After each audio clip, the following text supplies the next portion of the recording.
요즘 들어 반려동물을 키우신 분이 많습니다. 개나 고양이가 반려동물이 되려면 사람과 소통이 잘 돼야 됩니다. 사실 소통이라고 하는 것은 훈련이죠. 동물들을 훈련할 때 주로 사용하는 방법은 명령을 수행하면 머리를 쓰다듬어 주든지 아니면 먹이를 주는 보상이라고 하죠.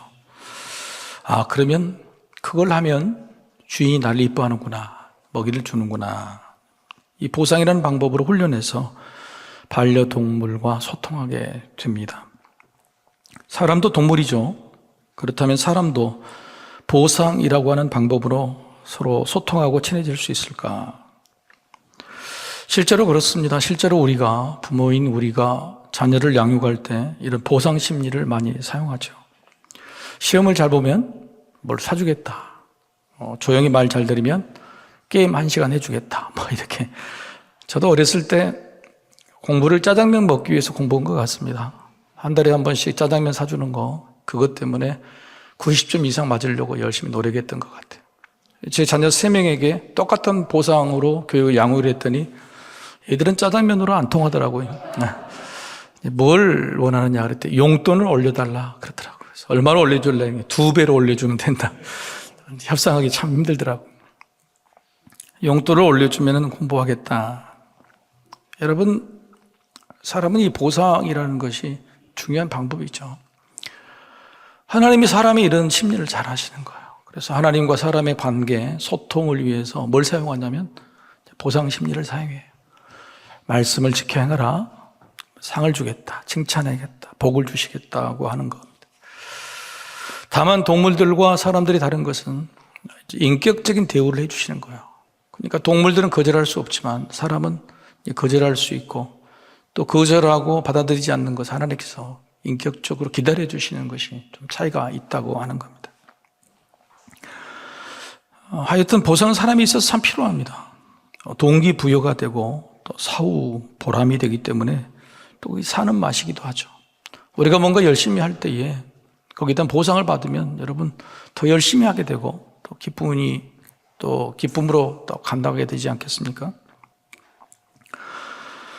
좋은 의미의 보상은 그렇지만 이 보상이라는 것이 나쁜 의미의 보상도 꽤 많습니다. 자기 상처나 열등감, 피해의식을 뭔가 보상받으려고 하죠. 열심히 일하고 좋은 의미로 보상받는 것도 있지만 내가 뭔가 실패하고 상처받고 힘들고 하는 상황들을 다른 것으로 보상받으려고 하는 게 꽤 많다고 하는 거예요. 근데 그 보상이 쉽지 않죠. 보상을 잘 받기가 어렵습니다. 세상은 그걸 보상을 잘 안 해줍니다. 그래서 보상이 되지 않을 때는 보상을 강제로 받으려고 하는 폭력적인 행태, 이런 게 보복, 복수 이런 걸로 많이 드러나기도 합니다. 지나친 자기 사랑, 자기 연민도 일종의 보상 심리일 수 있습니다. 자기 상처를 붙들고 살면서 스스로 해결할 수 없어서 남에게 그 상처를 위로해 주지 않는다고, 치료해 주지 않는다고 강요하는 사람, 가족 간에도 많이 보죠. 부모가 자녀에게 이럴 수 있습니다. 특별히 오늘은 어린이 주일인데 어린이 주일에 부모들에게 설교하는 내용이 오늘 본문에 좀 많이 적용이 된다고 봅니다. 자녀를 양육하고 자녀를 주신 것 자체가 우리에게는 기쁨이라고 하나님 말씀하세요. 너에게 자녀가 생겼다고 하는 자체가 기쁨이라고 하는데 그 자체에 자녀가 있다는 그 자체의 기쁨과 또 그 감사로 이미 보상을 받은 것인데 자녀를 키우면서 어려운 양육한 그 점을 꼭 그 상처를 붙들어 가지고 자녀에게 보상을 받으려고 하는 마음이 적지 않다고 하는 거예요. 사실 그러면 얼마나 부담이 될까 이런 생각이 됩니다. 요즘은 한 집에 자녀가 2-3이 아니잖아요. 1명이잖아요. 근데 2명의 부모와 결혼하게 되면 4명의 부모인데 1명의 자녀가 4명의 부모가 보상을 받으려고 다리를 놔두면 어떻게 그걸 감당하겠어요? 그건 말도 안 되는 일이에요. 한국 사람들은 그렇지 않아도 이런 책임감이 엄청 많은데 만약에 부모가 이런 일에 대해서 보상을 받으려고 든다 그러면 가정이 깨지고 마는 것이죠. 오늘 본문에 이 가정이 바로 그런 가정이다 볼 수 있습니다. 여러분, 보상이라는 것이 좋은 의미의 보상이지만 대부분 나쁜 의미로 보상을 받으려고 해요. 그리고 보상이 이렇게 길이 들고 습관이 되면요, 보상이 꼭 신앙적으로 좀 나쁜 나쁘게 발전을 합니다. 이래서 보상의 반대쪽에 있는 것이 서운입니다. 왜냐하면 보상과 서운은 정반대. 보상은 뭐냐면 뭘 하면 주신다고 하는 거죠. 그죠? 보상해 주신다. 하나님이 말씀을 실천하면 상을 주신다고 하는 거예요. 서운은 뭐예요? 먼저 주시면 하겠다고 하는 거예요. 먼저 나를 얘를 낳게 해주시면 그 얘를 하나님께 바치겠다고 하는 겁니다. 정반대의 말인데요. 놀랍게도 보상을 강조하고 살면 반드시 서운이 돼요. 서운이.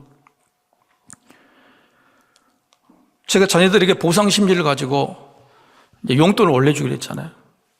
근데 어떤 자녀가 한 6개월쯤 지나 이렇게 이야기하더라고요. 아빠, 용돈을 더 올려주면 내가 공부를 더 잘할게. 이렇게 하더라고요. 얘들이 협상을 하러 오더라고요. 근데 여러분 이게 봐죠. 잘하면은 용돈을 올려주겠다가 아니라 먼저 용돈부터 올려달라. 그러면 내가 공부를 잘하겠다고 하는 거예요. 그래서 하나님이 서운을 하라고 그랬습니까? 하지 말라고 그랬습니까? 하나님은 서운을 하면 안 된다. 하지 말라고 해요. 되도록이면 하면 안 된다. 왜요? 서운이라는 게 좋은 것이면 하나님께서 하라고 그러시겠죠. 근데 서운이라는 것은 믿음이 잘못 커가는 겁니다. 믿음이 잘못 커가는 거예요. 그래서 하지 말라는 거예요. 그리고 정말 네가 서운을 했으면 반드시 시켜야 된다고 벌까지 작정을 하셨던 거죠. 사람의 비틀어진 마음, 사람 마음은 왜 우리는 서운이나 보상 같은 것으로 그런 믿음이 아니. 뭔가 그냥 순수하게 감사하고 순수하게 고맙고 또 이런 믿음이 안 될까? 그렇게 성장하면 안 될까? 생각해 보는 거죠. 근데 놀랍게도 이걸 하나님께서는 아세요. 사람의 이런 마음을 아셔요. 그래서 원천적인 감사와 순종, 옳은 것이 뭔지도 알려주시면서 그냥 보상도 주시고 때로는 서운도 허락하셨어요. 그러니 가끔 우리의 삶 믿음을 보면 하나님께 우리는 이렇게 해요. 하나님, 내가 이렇게 순종했으니 보상도 좀 주세요. 하나님 뭐라고 하세요? 알았다. 제가 한번 해볼 테니까 여러분 알았다 한번 해보세요. 하나님, 순종했으니 보상 좀 주세요. 알았다. 그럼 소원 어떻게 해요? 순종할 것이니 먼저 좀 주세요. 알았다. 그렇게 하나님 그렇게 하세요. 놀랍죠? 하나님은 우리에게 보상을 원하시든지 아니면 서운이시든지 그냥 모두 알았다고 하시는 그런 하나님이세요. 참 너무 좋으신 하나님이니까 그래서 사람은 잘하지가 않는가 봐요. 먼저 주시든지 늦게 주시든지. 부모가 자식을 그렇게 키우면요 죽을 때까지 달라고 하는 거예요.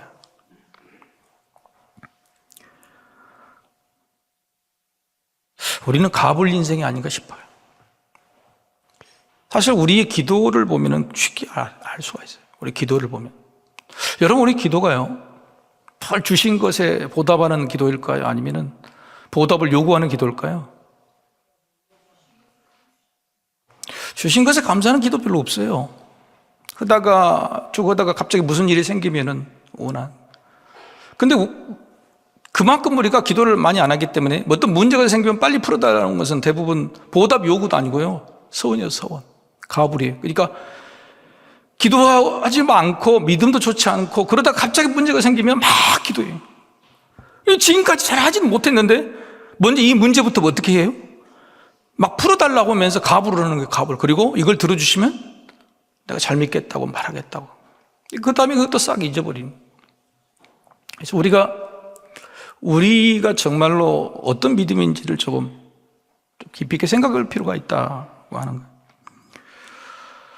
야곱에게 태어난 자식이 아들 12이고 딸이 하나입니다.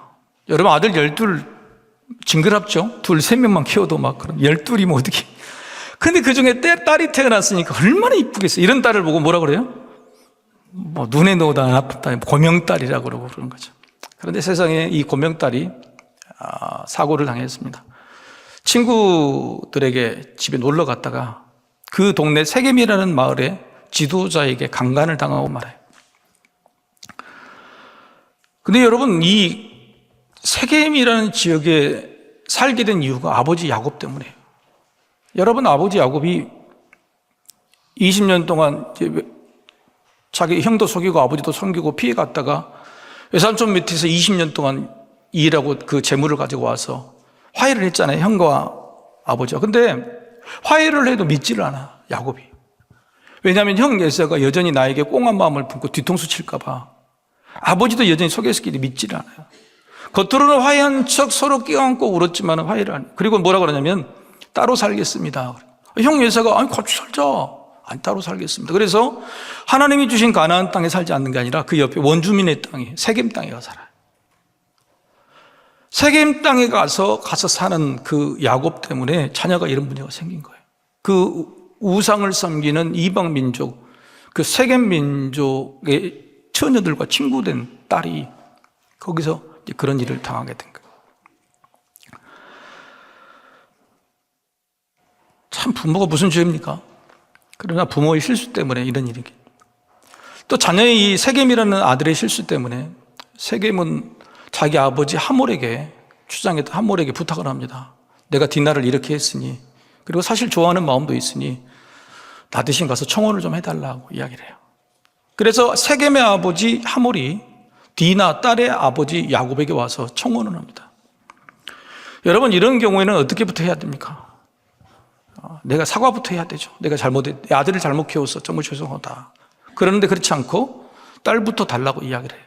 딸부터 주면 내가 너희에게 원하는 대로 혼수품 싹 주겠다, 이렇게 말을 하죠.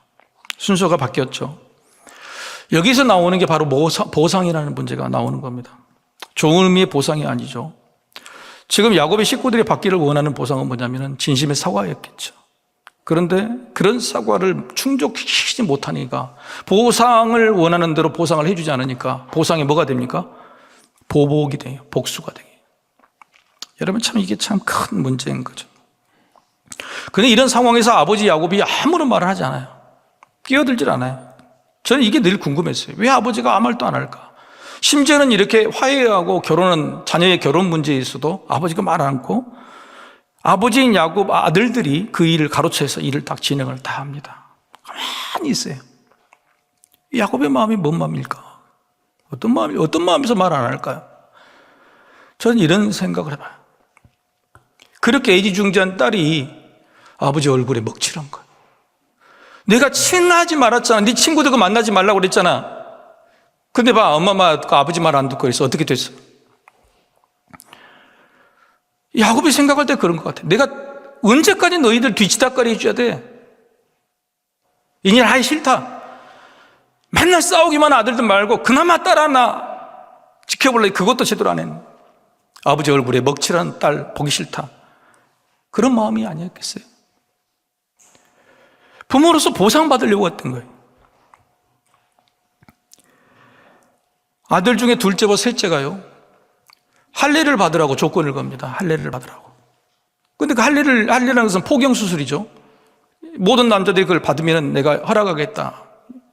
사기극이죠. 결국은 포경수술을 받는 그 3일째 되는 날, 움직이지 못한 남자들, 이 둘째와 셋째가 가서 모두 다 아까 하몰, 세겜, 남자 한 명도 남김없이 다 죽이고 맙니다. 보상을 못 받으니까 보복이 되고 복수가 되는 거예요. 그런데 그때 비로소 아버지 야곱이 나타나요. 그때 아버지 야곱이 그때 비로소 이야기를 합니다. 30절 말씀 같이 한번 읽어볼까요? 30절. 자, 시작.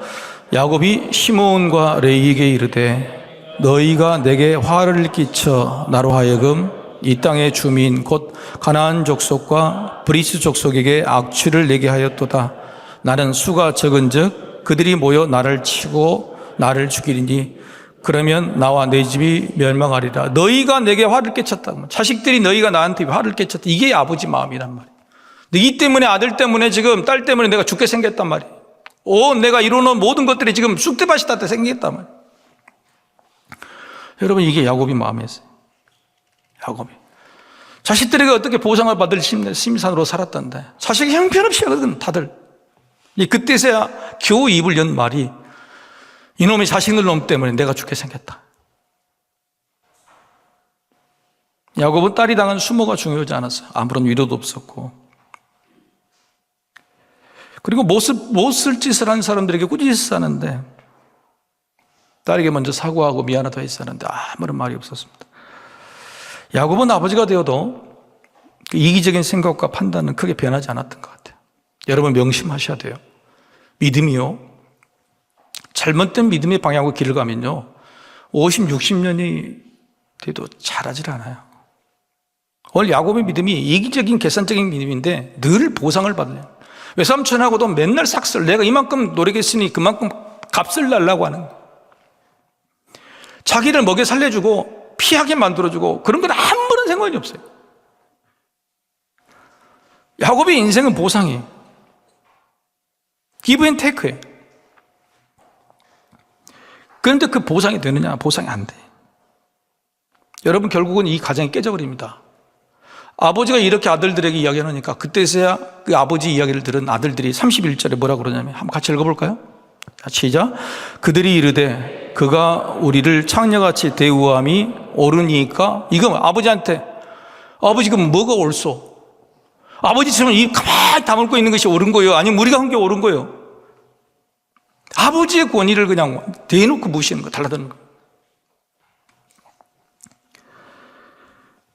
자식들을 어떻게 키울까?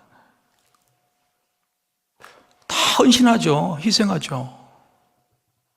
그것도 나름대로 보상받기도 원하죠. 그런데 그런 잘못된 생각들이 나중에 드러나게 되면 오히려 자녀뿐만 아니라 가정이 이렇게 돼버린 거예요. 아버지와 아들, 부모와 자녀 모두 보상 심리에 갇혀 있었습니다. 아들들은 물질의 보상이 아니지만 사과의 보상, 마음의 보상이지만 그게 안 채워지니까 복수를 하게 된 거고, 아버지도 자녀들에게 보상을 받으려는데 그게 안 된다. 그러니 입을 다물어 버리고, 우리의 믿음도 보상을 받아야겠다는 생각이 많으면 실망이 되고 실수가 되고 실패가 됩니다. 그렇다고 인생에 보상이 없다, 믿음에 보상이 없다, 그렇지 않습니다. 하나님은 우리에게 엄청 많은 보상을 해주셨어요. 때때로 많은 성도님들이 이런 말을 해요. 하나님은 공짜가 없다. 이게 무슨 뜻일까요? 하나님은 공짜가 없으시다. 이게 무슨 말이에요? 하나님은 우리가 조그만 정성을 들여도, 조그만 헌신을 내도 그저 지나치는 분 없이 반드시 갚아주시는, 믿으십니까? 제 인생을 볼 때 그러시더라. 공짜가 없으시더라. 그런데 우리가 도대체 드린 게 뭐 얼마나 있어요? 우리가 하나님 아버지께 드린 게 도대체 얼마나 많은데 그걸 보상으로 받았다고 공짜가 없다고 말하는 거예요. 그건 잘못된 말이에요. 공짜라고 말하는 것은 보상이에요. 보상. 계산이 안 되는 겁니다. 계산이. 사람은 아무리 잘나도 하나님 앞에 뭔가 잘해서 보상받을 만한 수준이 안 돼요. 하나님의 공짜가 없는 게 아니라 우리가 하나님께 받은 게 다 공짜였던 거예요. 이미 받은 것에 보답하는 것일 뿐인데 자꾸 이걸 했고 저걸 했고 그래 보상을 받아야 된다. 교회도 마찬가지.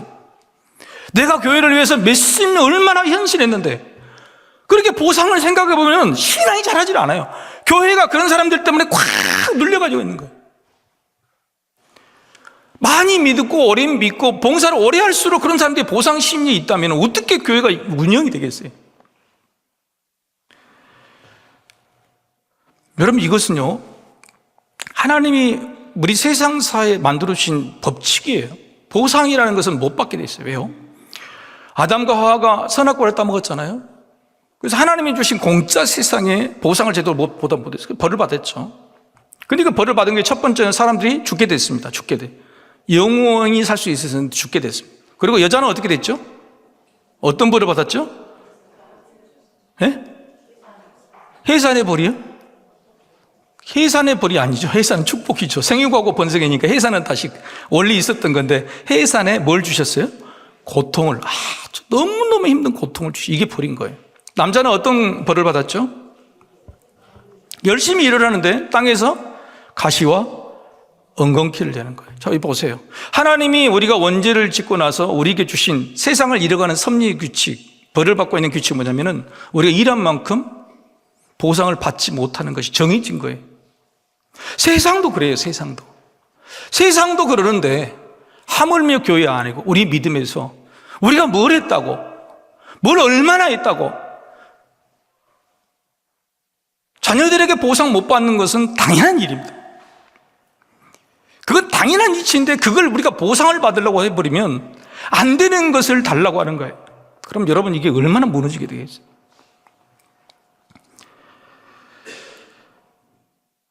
기도를 말씀드렸지만은 우리가 하는 기도가 보답하는 기도인지 아니면 보답을 요구하는 기도인지, 심지어는 아예 서원을 하고 먼저 주시면 다음에 주겠다고 하는 그런 기도인지, 여러분 이런 모습을 보면은 우리는 보상을 원하지 않는 믿음이라는 별명을 하기가 어려워요. 우리 기도가 그냥 그대로 드러나 있어요. 왜요? 하나님께 드리는 보답의 기도, 감사의 기도가 거의 없고 보답을 요구하는 기도, 뭘 달라고, 심지어는 먼저 달라고 하는 기도예요. 우리의 믿음이 얼마나 성장했는지를 생각해 봐요. 만약에 우리 자녀들 키운대요. 10년이고 20년이고 30년이고 얘가 자라지를 않아. 매번 보상을 요구하고 고마운 걸 모르고 심지어는 먼저 달라고 그러고 나중에 준다고 그러고, 여러분 그런 부모님 우리가 어떻게 키우겠어요? 여러분 기억하시기를 소망합니다. 보상이 아니라 보답을 기억하셔야 돼요. 보답하겠다고 서원하고 약속했다면 적어도 그것을 기억해내야 된다고 하는 겁니다. 저는 성도들 보면서요, 왜 저 집은 왜 이렇게 힘든 일이 많지? 그런 가상이 있어요. 있어요, 분명히. 좀 살만하면 힘든 일이 생기고, 또 살만하면 힘든 일이 생기고, 계속적으로 엎어지는. 야곱이 지금 그런 거 아니야? 야곱이 지금 문제가 끊이지 않게 계속적으로 벌어져요. 왜 그럴까? 왜 그럴까 생각해 봤어요. 하나님은 야곱이 이기적이고 계산적인 성품을 가진 걸 알았어요. 그걸 잘 활용하시고 사용하셨습니다. 근데 문제는 야곱에게 왜 이런 일이 생기냐면 기억을 못해. 기억을 못해서 늘 보면 또 잊어버리니까 또 하나님께서 같은 일을 반복시키는 거예요. 여러분 수없이 많이 야곱에게 경고를 주셔도 야곱이 깨닫지는 못하니까 잊어버리니까 기억하라고 그러는 거예요. 그래서 야곱이 제일 소중하게 여기는 딸을 디나요. 야곱의 인생이 제일 소중한 딸이 얼마나 귀하겠어요. 그 딸을 가지고 하나님께서 기억하라고 말씀하신 거예요. 기억해내라. 여러분 우리가 하나님께 드리는 보답이라는 믿음을 가지는 것은 어렵지 않습니다. 한번 따라해 볼까요? 첫째, 보답은 기억입니다. 이게 중요해요. 그러니까 하나님은 우리에게 엄청난 것을 보답을 원하시는 게 아니라 그냥 기억하는 것을 원하세요. 우리가 자녀들에게 뭘 원해요? 뭐 엄청난 보답과 보상 요구하는 거 아니잖아요. 그냥 기억해 주는 거, 그것만도 너무너무 감사하는 거예요. 하나님이 그러신다는 거예요. 그래서 첫 번째는 하나님이 기억만 했으면 좋겠다라고 이야기하는 거예요. 잊지 않고 기억해 달라. 여러분, 하나님께서 기억을 못하는 야곱에게 직접 개입하셔서 기억하게 만드세요. 34장 마지막에는 자식들과 아들들과 아버지가 붙죠, 대판. 그리고 끝나버렸으면 이제 인생 끝나는 거잖아요. 그런데 35장 넘어가자마자 바로 하나님이 개입하세요. 35장 1절 말씀 같이 한번 읽어볼까요? 뒷문 좀 열어주세요. 35장 1절 말씀, 자 시작. 하나님이 야곱에게 이르시되 일어나 베들로 올라가서 거기 거주하며 내가 내 영 에서의 낯을 피하여 도망하던 때에 내게 나타났던 하나님께 거기서 제단을 쌓으라 하신지라. 베델을 잊어버렸어요. 20몇 년 전에 하나님 서원했잖아요. 약속 도로고 해주시면은, 먼저 해주시면 내가 갖겠다고 하는 서원의 기도를 까맣게 잊어버렸어요. 그게 베델이죠. 베델에 가서 제단을 쌓으라고 하시는 걸 기억나게 하신 겁니다. 하나님은 기억하셨는데 야곱은 기억하지 못했죠. 기억하지 못하면요, 기억이라는 보답이 없으면 아픔이 반복돼요. 아픔이 반복돼요. 우리는 늘 은혜를 받고 응답받아도 금방 잊어버려요. 금방. 여러분, 그걸 금방 잊어버리면 하나님이 기억나게 해주셔요. 아프게. 여러분 기억하시길 소망합니다. 진짜 중요한 말씀. 야곱이 장점이 있는데요, 야곱이 지난주도 이야기했지만 이게 죄도 많이 짓고 욕심도 많은데 하나님이 뭔가 말씀하시면 금방 그걸 깨닫습니다. 금방 순종해. 놀랍게도 이 창세기 35장 1절에 하나님께 이렇게 말씀하시니까 2절에 이 야곱이 바로 반응을 보여요. 이게 참 엄청난 일인데 바로 반응을 보이는데, 우리 2절하고 3절을 같이 한번 봅시다. 야곱이 어떻게 바로 반응을 보이는지. 자, 시작. 야곱이 이에 자기 집안 사람과 자기와 함께한 모든 자에게 이르되 너희 중에 있는 이방 신상들을 버리고 자신을 정결하게 하고 너희들의 의복을 바꾸어 입으라. 3절. 우리가 일어나 베들로 올라가자. 내 환난 날에 내게 응답하시며 내가 가는 길에서 나와 함께 하신 하나님께 내가 거기서 제단을 쌓으려 하노라 하며, 하나님 베델로 가셨는데 3절에야 이야기합니다. 베델인데 어떤 베델이냐? 다 기억을 해요. 나와 함께 하셨고 내가 약속하셨던, 돌아오게 하셨던, 다 기억이 됩니다. 근데 더 놀라운 것은 3절보다 2절이 있어요. 2절이 있어요. 베델로 가자 온 가족들에게 말하면서 뭐라냐면, 첫 번째, 우상을 버리라 그래요. 우상을 버리라. 이게 야곱이, 이게 하나님께 보답하고 그래서 상을 받고 하나님 포기하지 않으신 이유란 말이에요. 그냥 베델로 올라간 정도가 아니라 베델로 올라갈 때 가져가서는 안 되는 거예요. 외삼촌 집에서 드라빔이라는 우상을 가져왔잖아요. 온 집에 그게 빠퍼뜨려졌잖아요. 그것부터 깨끗이 하자. 그리고 너희 옷을 벗어라. 이게 옷이 뭐냐면은, 이미 이방인 딸 디나가 그 당시 그 원주민들, 희위족에 있는 그 문화에 접해가지고 이렇게 됐잖아요. 그런 모든 문화적인 색깔을 다 벗으라는 거예요. 싹 꺼내버리라는 거예요. 그리고 너희 육신의 몸도 정결하게 하라는 거예요. 야곱은요, 이런 사람이었어요. 그래서 야곱이 참, 하나님이 참 기뻐할 만한 그런 점을 하나님은 갖고 있단 말이죠. 여러분, 야곱의 이런 모습이 보답이에요. 조금 늦은 보답이라도 보답이 맞습니다. 자, 지금부터 계속 오랜 글인데 같이 한번 계속 읽어봅시다. 자, 시작. 조금 늦은, 앞에서부터. 자, 시작.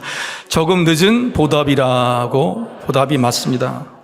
하나님께서는 알아서 잘하는 사람만큼 시켜서라도 잘하는 사람도 기뻐하십니다. 스스로 깨달은 은혜만큼 알려줘서 깨달은 은혜도 큰 은혜입니다. 하나님께 드리는 것을 어찌 알아서 드릴 수 있겠습니까? 알려주셔서 드리게 된 감사, 뒤늦게 깨달아 드리게 된 회개, 이것만도 하나님께서 보답이라고 생각하실 것입니다. 할렐루야. 아니, 우리가 드리게 해주신 것은 바로 이런 법이라고 하는 거예요. 알아서 드리는 보답이 아니라 먼저 찾아오신 하나님께 뒤늦게라도 드리는 보답이다. 첫 번째 보답은요, 기억하는 겁니다. 두 번째는 기억 못할 때 와서 깨우쳐 주신 하나님께 뒤늦게라도 깨우쳐서 드리는 보답이 중요해요. 굉장히 중요한 거예요. 여러분, 그렇지 않아요? 자녀들에게 우리 어쩔 수 없이 징계를 했을 때 얘들이 정말 잘못했다고 안 하겠다고 하면 여러분, 그게 얼마나 고마워요. 얼마나 고마워. 너무너무 고마운 일이 참, 개인적으로. 우리가 드리는 보답이요, 그냥 이런 거예요. 엄청난 뭘 드리는 게 아니에요. 여러분, 보상과 보답은요, 역사를 바꾸게 돼요. 여러분, 이스라엘이 지금 왜 저렇게 된지 아세요? 이들은 보답이 아니라 보상을 원했어요. 근데 보상이 안 되니까 보복을 했어요. 예수님이 승천하실 때에 앞으로 몇 년 후면 로마가 쳐들어와서 이 성전이 다 쑥대밭이 될 것이다. AD 70년에 정말 그렇게 됐습니다. 이스라엘 백성들이 어떻게 했냐면, 우리는 저 로마에 복수해야겠다, 보복해야 되겠다. 근데 먼저 저들의 구심점이 필요하잖아요. 왜냐하면 저들이 구심점은 성전이었거든요. 근데 성전이 무너뜨렸기 때문에 성전을 보상할, 성전이라는 믿음을 보상할 뭔가를 갖기를 원했어요. 그게 뭐냐면 말씀이었어요. 여러분, 이스라엘 백성들이 그전에는 이 말씀에 대해 지키는 것에서 그렇게 밖에 없었어요. 그런데 이것을 무상의 수준으로 올리는 게 바리새인들이, 성전이 우리 눈에 보이지 않으니까 말씀을 거기다가 딱 집어넣고 대체한 거예요. 그래서 어마어마한 말씀 준수를 강요한 거예요. 그리고 나서 AD 70년경에 이스라엘이 온 이 유대인들에게 발표를 합니다. 시몬이라는 사람이 일어나가지고, 대장, 군사 지휘자인데, 이 사람이 우리가 로마군에 복수한 이 사람이 메시아다라고 해서 메시아라고 모든 사람이 다 고백하자, 딱 그래요. 근데 이때 그리스도 기독교인들이 이걸 거절합니다. 왜요? 우리에게는 메시아가 누구예요? 예수님이 예수님이었어요. 그리고 마태복음 보면은 예수님께서 로마가 쳐들어와서 이 땅이 무너지게 될 때 뒤도 돌아보지 말고 도망가라고 그랬어요. 그 말씀이 마태복음에 있죠. 근데 실제로 그랬어요. 실제로 그리스도인들이 이 말씀을 지키고 있다가 로마가 쳐들어올 때 전부 다 도망가서 그리스도인들은 거의 죽지 않았어요. 그러니 그리스도인의 입장에서는 이미 우리는 말씀을 지켰고, 그리고 메시아는 누굽니까? 예수님이죠. 그런데 저들은요, 헛된 메시아를 품고 그저 보상이 되지 않으니까, 보상을 찾다가 안 되니까 보복하는 거예요. 그래서 지금까지 2000년 동안 이스라엘 유대인들은요, 보상이 안 된 것을 보복하고 살아요. 지금도 계속 보복하고 살아요. 그런데 그리스도인 기독교인들은요, 이미 우리가 받은 은혜가 있어 다 피했어요. 그래서 보답하고 사는 사람 인생. 그 보답하고 사는 인생이 2000년 동안 감사로 이어진 거예요. 여러분 지금 이스라엘 보십시오. 저들은요 복수예요. 보복입니다. 심지어는 야곱의 아들들과 너무 닮았어요. 야곱의 아들들이 복수를 하려면서 보복을 하려면서 어떻게 해요? 할례를 받으라고 그러죠. 할례를 받은 순간에 쳐들어가 버리잖아요. 이스라엘 백성들은요 지금 휴전을 하는 가운데 침략을 해요. 죽여버려요. 2000년 동안 저들은요 여전히 보복의 칼날 가운데 있어요. 저들의 믿음이 보답이 아니라 보상이기 때문에.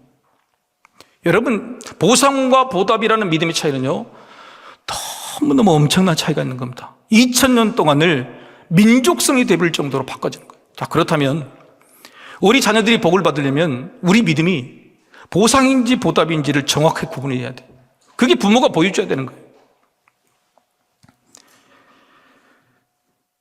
톨스토이가 쓴 단편 소설에 사람은 무엇으로 사는가라고 하는 책이 있어요.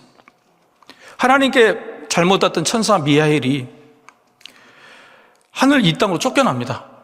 쫓겨나서 구두를 수선하는 수선공 세몬의 집에 들어가게 돼요. 그리고 세몬의 집에서 하나님이 이 천사 미하엘에게 숙제를 3가지 줍니다. 이 숙제 3가지를 네가 풀면 내가 다시 복귀시키겠다. 근데 그 숙제 3가지가 뭐냐? 그 3가지를 놀랍게도 다른 데 갈 필요가 없이 구두 수선공인 세몬의 집에서 전부 다 답을 얻어버려요. 그리고 복귀합니다. 그 3가지 하나님의 질문이 뭐고 답이 뭔지를 한번 같이 읽어보실까요? 첫째, 사람들 안에 무엇이 있는가? 이게 하나님의 질문이에요. 그때 뭐가 있다고요? 사랑이 있다라고 답을 찾았어요. 구두 수선공의 세몬이 너무 사랑스러운 가정이에요. 잘 대해줘. 두 번째 질문이 하나님 질문. 사람에게 무엇이 주어지지 않는가? 무엇이 결핍된가? 답을 읽어봅시다. 시작. 사람은 자신에게 무엇이 필요한지 아는 능력이 없다. 우리는 무엇이 필요한지 안다고 막 달라고 그러는데 실제적으로 내가 뭐가 필요한지를 아는 능력이 사람에게 없다는 걸 알게 돼요. 놀라운 거죠. 그냥 헛된 것을 구하고 있는 거예요. 세 번째, 하나님의 의견. 세 번째, 사람들이 무엇으로 사는가, 살아야 되는가라는 질문에 답을 같이 읽어봅시다. 시작. 사람은 자기 힘이 아닌 마음속에 있는 사랑으로 산다. 그 사랑을 누가 주셨어요? 하나님께서 이미 주셨다고 하는 거예요. 하나님이 이미 주신 것인데 사람들은 헛된 것을 막 찾는 거예요. 내 힘, 내 채워질 뭔가를 보상하려고 막 찾는 거예요. 이미 우리에게 주신 것을, 그 사랑을 우리가 살면 되는데, 그걸 보답하는 마음으로 살면 되는데, 뭐가 필요한지도 모르는 우리가 다 부족한 힘들을 보상으로 뭔가를 찾아고 하려니 보상은 안 되지, 상처는 받지. 그러니 보복과 복수의 삶으로 살아가는 거예요.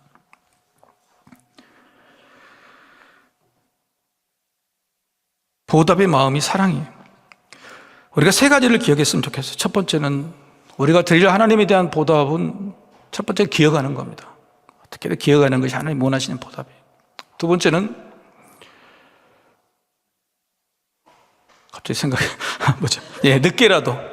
늦게라도 깨닫게 있으면 늦게라도 순종하는 거예요. 늦게라도 순종하는 거예요. 절대 우리는 우리 스스로 알아 순종은 없어요. 늦게라도 깨닫게 되면 그걸 순종하는 거예요. 세 번째는 사랑으로 사는 거예요. 내게 주신 사랑, 내게 사랑이 없는 게 아니고 내게 주신 그 사랑으로 사는 게 중요해요. 저는요, 가끔 대통령이 되고 싶습니다. 대통령이 되고 싶으면 5월에 가정의 달, 어린이날하고 어버이날부터 없을 거예요. 왜 그럴까요? 저는 이것 때문에 너무너무 아픈 것 같아요. 많이 아픈 사람이 너무 많아요, 세상에. 하나님은요, 우리에게 주실 때 사랑의 대상을 주신 게 아니에요. 사랑이라는 걸 주셨어요. 사랑의 대상은요, 너희가 선택하는 것이 아니고 강도 만난 이웃이 모두 우리의 사랑의 대상이에요.